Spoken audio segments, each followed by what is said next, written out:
So here is our translator. Why do we need a translator? That's my question to you, and that will wake up your engineering mind again. Why do we need that? Question mark, right? So let me tell you that why do we need that. We need a translator because our machine only understand binary. Binary means 0 and 1. The language of the binary is 0 and 1. Or in the simple way, you can treat it as off and on. Any machine understands just if it is off and on. In terms of the electricity we use, but we can understand this analogy for right now. And what we are writing a program, a high level English like program, or even if you are using something, you are not going to write all the zeros and ones. That becomes so much complicated. So we need a translator that converts our higher level language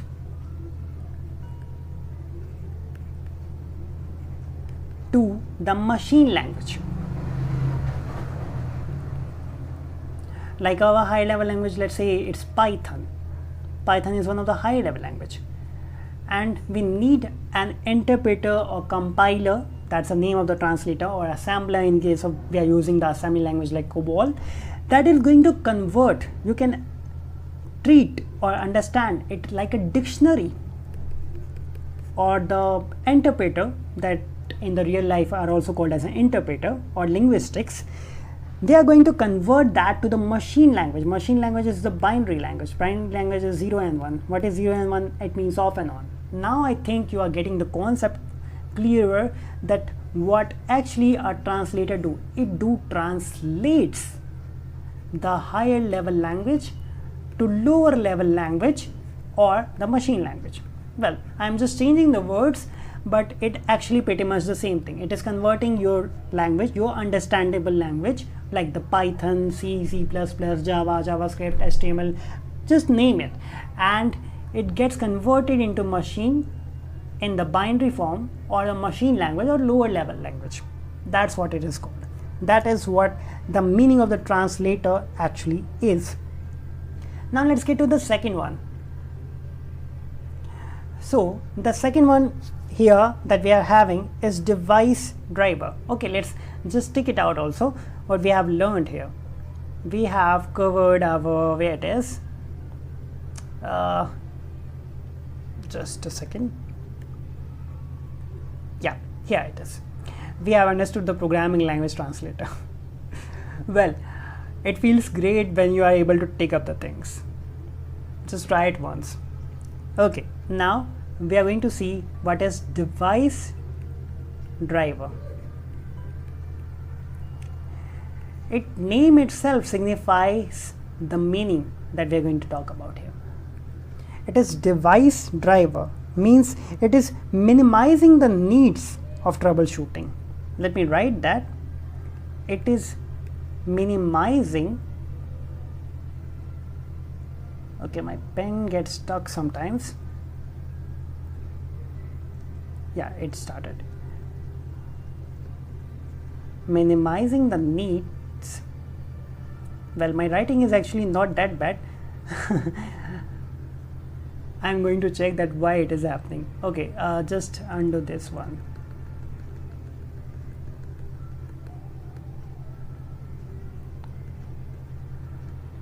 Minimizing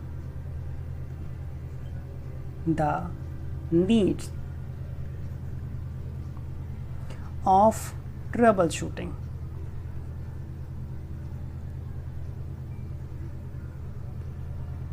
Troubleshooting. So now you might guess that why my pen tab is actually getting stuck with this software, because I have not troubleshooted it, so it is not minimizing the need. Okay, that was a joke. Okay, so what it actually do? Let's get to the point straight. It manages the device. Device driver actually manages device. Like I just saw that my pen tab is not well connected through the wire. That's why it is not working properly. I troubleshooted it, and now it will going to work. That is the work of the device driver. I hope you have got the point of what the device driver actually meant with. So we have covered our device driver. Okay, where are the device driver? Here is our device driver.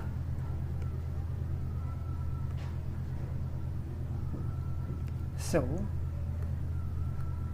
here is our device driver. Okay, I can add these all the things, like what the trouble I am getting to make this course. Can you imagine that why I am not editing this? It was not to make you understand. It is to make you understand that no matter how much you have practiced throughout your life, like I have made 10 or 12 courses, and I have taught hundreds and hundreds of students offline and thousands of the students online, one-on-one and in the groups and by the courses. But still we stuck so many times. And this is the inspiration point which I want to add up here. I can use the editing skills to eliminate it completely and make this course look better version of itself. But you are going to be an engineer, and the mindset of the engineer must be about the solving problem. So how you handle to solve the problem is also my purpose to you to teach. So that's what we are doing. We are doing the classroom thing, and this is the actual classroom of an engineer that actually deals with the problem. Okay, with this inspirational talk, let's get to the another one, which is our firmware. So it is F-I-R-M-W-A-R-E, firmware. Not for you, I pronounced it for myself. Okay, so what is a firmware? Firmware is operational program. It is operational program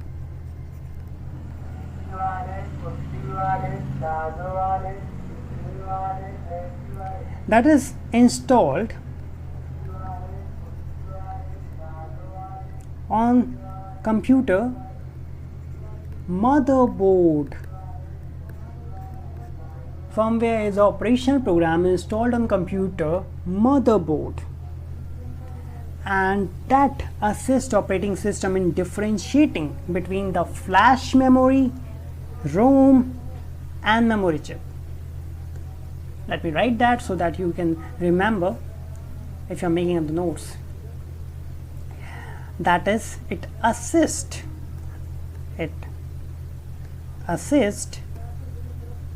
the operating system in differentiating between the flash memory, or the flash in short, the ROM and the memory chip.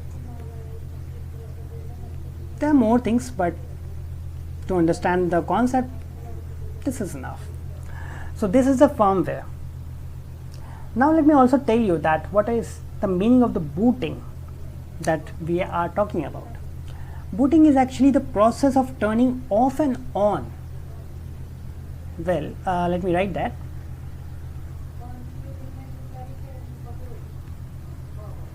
Booting, B-O-O-T-I-N-G. I'm repeating the spellings in case you are making the notes or just trying to get my writing. Okay. Sometimes I feel like I must have took the admission in the medical school. That will be also better, just by looking at my handwriting. Okay, but it's understandable. Don't you agree with that? So let's have a smile also. This is our smiley face, but this becomes dangerous. Let's make this beautiful. Now, fairly good. Okay, not this much good drawing I am having. Okay, booting. So it's a process of turning off and on. Process, T-U-R-N-I-N-G, turning off and on. This is the first thing, off and on operating system. Okay, so booting is the process of turning off and on the operating system. Now let me tell you that what we are actually trying to convey. It involves the loading of operating system into the computer main memory or RAM. Like I have also discussed in the previous classes that RAM and ROM and its function. So I told you that ROM stores the thing, but RAM runs the thing. RAM is actually the road or the highway or the pathway in which you can walk, and ROM is the home where you can stay. So that is the difference between the RAM and ROM. So the operating system is actually stored in the ROM, but it runs or get loaded in the RAM, so that now everything can run on the highways of the circuits, and that will actually going to work up. That's why I called the operating system as the bridge between the application softwares and the hardware. Okay, with all that said, we are going to discuss the next one in the next video. So we have covered with our firmware, and we cannot miss marking that. So firmware is done, device driver is done, and programming languages are done. Now we are going to see the next one in the next one. Stay tuned. God bless. Sayonara.